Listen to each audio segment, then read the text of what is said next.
हरे कृष्णा, राधे राधे। स्वागत है आप सभी का गोविंद भजन चैनल पर। आज के इस वीडियो में हम सुनेंगे बृहस्पतिवार की व्रत कथा। तो चलिए कथा शुरू करते हैं। प्राचीन समय की बात है, एक नगर में बड़ा व्यापारी रहता था। वह जहाजों में माल लदवाकर दूसरे देशों में भेजा करता था। वह जिस प्रकार अधिक धन कमाता था, उसी प्रकार दिल खोलकर दान भी करता था। परंतु उसकी पत्नी अत्यंत कंजूस थी। वह किसी को एक दमड़ी भी देने नहीं देती थी। एक बार सेठ जब दूसरे देश में व्यापार करने गया तो पीछे से बृहस्पति देव ने साधु वेश में उसकी पत्नी से भिक्षा मांगी। व्यापारी की पत्नी बृहस्पति देव से बोली, हे साधु महाराज, मैं इस दान पुण्य से तंग आ गई हूँ। आप कोई ऐसा उपाय बताए जिससे मेरा सारा धन नष्ट हो जाए और मैं आराम से रह सकूं। मैं ये धन दान धर्म में लुटता हुआ नहीं देख सकती। बृहस्पति देव ने कहा, देवी तुम बड़ी विचित्र हो। संतान और धन से क्या कोई दुखी होता है? अगर अधिक धन है तो इसे शुभ कार्यों में लगाओ। कुंवारी कन्याओं का विवाह करवाओ, विद्यालय और बाग बगीचों का निर्माण करवाओ। ऐसे पुण्य कार्य करने से तुम्हारा लोक और परलोक सार्थक हो जाएगा। परंतु साधु के इन बातों से व्यापारी की पत्नी को खुशी नहीं हुई। उसने कहा, मुझे ऐसी धन की आवश्यकता नहीं है जिसे मैं दान में दूं। तब बृहस्पति देव बोले, यदि तुम्हारी यही इच्छा है तो तुम एक उपाय करना। शाम बृहस्पतिवार घर को गोबर से लीपना, अपने केशों को पीली मिट्टी से धोना, केशों को धोते समय स्नान करना, व्यापारी से कहना हजामत बनवाए, भोजन में मांस मदिरा खाना, अपने घर में कपड़े धोना। ऐसा करने से तुम्हारा सारा धन नष्ट हो जाएगा। इतना कहकर बृहस्पति देव अंतर्ध्यान हो गए। व्यापारी की पत्नी ने बृहस्पति देव के कहे अनुसार 7 बृहस्पतिवार तक वैसा ही करने का निश्चय किया। केवल 3 बृहस्पतिवार ही बीते थे कि उसकी समस्त धन संपत्ति नष्ट हो गई और वह परलोक सिधार गई। जब व्यापारी वापस आया तो उसने देखा कि उसका सब कुछ नष्ट हो चुका है। उस व्यापारी ने अपनी पुत्री को सांत्वना दी और दूसरे नगर में जाकर बस गए। वहां वे जंगल से लकड़ी काट कर लाता और शहर में बेचता। इस तरह वह अपना जीवन व्यतीत करने लगा। उसकी पुत्री ने दही खाने की इच्छा प्रकट की, लेकिन व्यापारी के पास दही खरीदने के पैसे नहीं थे। वह अपनी पुत्री को आश्वासन देकर जंगल में लकड़ी काटने चला गया। वहाँ एक पेड़ के नीचे बैठकर अपनी दशा पर विचार करने लगा। उस दिन बृहस्पतिवार था। तभी वहां पर बृहस्पति देव साधु के रूप में सेठ के पास आए। बोले, हे मनुष्य, तू इस जंगल में किस चिंता में बैठा है? तब व्यापारी बोला, हे महाराज, आप सब कुछ जानते हैं। इतना कहकर व्यापारी अपनी कहानी सुनाकर रो पड़ा। बृहस्पति देव बोले, देखो बेटा, तुम्हारी पत्नी ने बृहस्पति देव का अपमान किया था, इसी कारण तुम्हारा यह हाल हुआ है। लेकिन अब तुम किसी प्रकार की चिंता मत करो। तुम बृहस्पतिवार के दिन बृहस्पति देव का व्रत करो। 2 पैसे के चने और गुड़ लेकर जल के लोटे में शक्कर डालकर वह चरणामत और प्रसाद अपने परिवार के सदस्यों और कथा सुनने वालों में बांटो। स्वयं भी प्रसाद और चरणामत लो, भगवान तुम्हारा अवश्य कल्याण करेंगे। साधु की ये बात सुनकर व्यापारी बोला, महाराज, मुझे तो इतना भी नहीं बचता कि मैं अपनी पुत्री को दही लाकर दे सकूं। इस पर साधु महाराज बोले, तुम शहर में लकड़ियां बेचने जाना, जिससे तुम्हें लकड़ियों के दाम पहले से चौगुने मिलेंगे, जिससे तुम्हारे सारे कार्य सिद्ध हो जाएंगे। लकड़हारे ने लकड़ियां काटी और शहर में बेचने चल पड़ा। उसकी लकड़ियां अच्छे दाम में बिक गई, जिससे उसने अपनी पुत्री के लिए दही लिया और बृहस्पतिवार की कथा हेतु चना गुड़ लेकर कथा की। प्रसाद बांटकर स्वयं भी खाया। उसी दिन से उसकी सभी कठिनाइयां दूर होने लगी। अगले बृहस्पतिवार को वह कथा करना भूल गया।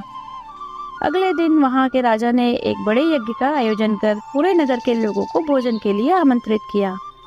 राजा की आज्ञा सुनकर पूरा नगर राजा के महल में भोजन करने गया, लेकिन व्यापारी व उसकी पुत्री तनिक विलंब से पहुंचे।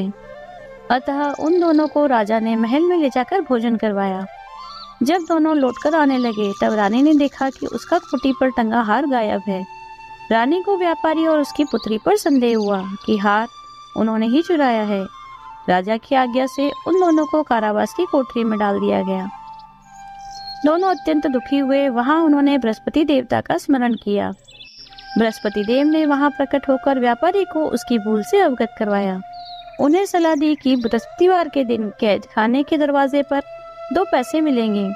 तुम उससे चने और गुड़ खरीदना, विधि पूर्वक बृहस्पति देवता का पूजन करना, व्रत करना, तुम्हारे सब दुख दूर हो जाएंगे। बृहस्पतिवार को कैद खाने के द्वार पर उन्हें 2 पैसे मिले। बाहर सड़क पर एक स्त्री जा रही थी। व्यापारी ने उसे बुलाकर गुड़ और चने लाने को कहा। इस पर वह स्त्री बोली, मैं अपनी बहू के लिए गहने लेने जा रही हूँ, मेरे पास समय नहीं है। इतना कहकर वह चली गई। थोड़ी देर बाद वहाँ एक और स्त्री निकली।